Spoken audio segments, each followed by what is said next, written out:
તહેવારો આવતાની સાથે જ આરોગ્ય વિભાગ દ્વારા ફૂડ ચેકિંગ હાથ ધરવામાં આવ્યું। અન્ય શહેરોમાં તહેવારો આવે એટલે શહેરોને સજાવવામાં આવતા હોય છે અને રોશનીઓ પણ કરવામાં આવતી હોય છે, જેને લઈને નગરજનોને ખબર પડે કે તહેવારો આવી રહ્યા છે।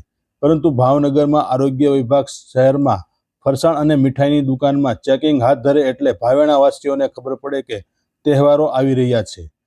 માત્ર તહેવારોના ટાણે જાગતું આ આરોગ્ય વિભાગ અન્ય દિવસોમાં કોઈ કાર્યવાહી કેમ કરતું નથી, તે આમ લોકોમાં પ્રશ્નો ઉઠી રહ્યા છે।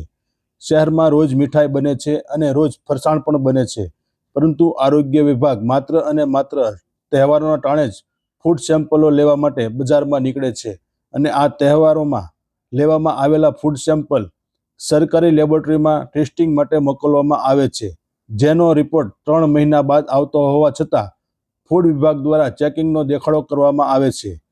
ત્યારે આગામી દિવસોમાં જન્માષ્ટમી જેવા તહેવારો આવતા હોવાથી લોકો મોટા પ્રમાણમાં મીઠાઈની ખરીદી કરતા હોય છે અને ફરસાણની પણ ખરીદી કરતા હોય છે, પરંતુ આરોગ્ય વિભાગ દ્વારા મીઠાઈ અને ફરસાણના લેવામાં આવેલા સેમ્પલો આ તહેવારો પછી આવતા હોય છે અને જો કોઈ મીઠાઈના સેમ્પલો ફેલ થયા હોય તો આવા દુકાનધારકોને માત્ર નજીવો દંડ ફટકારીને સંતોષ માનવામાં આવે છે, પરંતુ લોકોના આરોગ્ય સાથે છેડા કરતા આવા લેભાગુ દુકાનદારો સામે કોઈ કડક કાર્યવાહી કરવામાં આવતી નથી।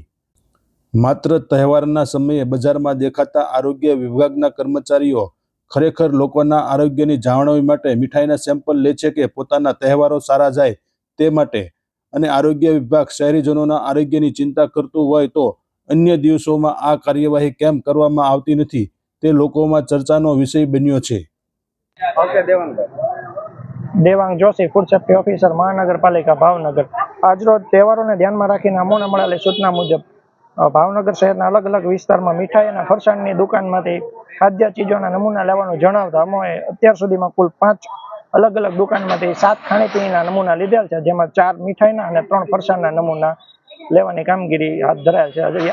આજનો દિવસ આખો દિવસ ડ્રાઈવ સોંપેલી હતી, કામગીરી ચાલુ રહેશે અને તમામ નમૂનાઓને સરકારી પ્રયોગશાળામાં મોકલાવી તેના રિપોર્ટ આવ્યાથી આગળ ધોરણસરની કાર્યવાહી હાથ ધરવામાં આવશે।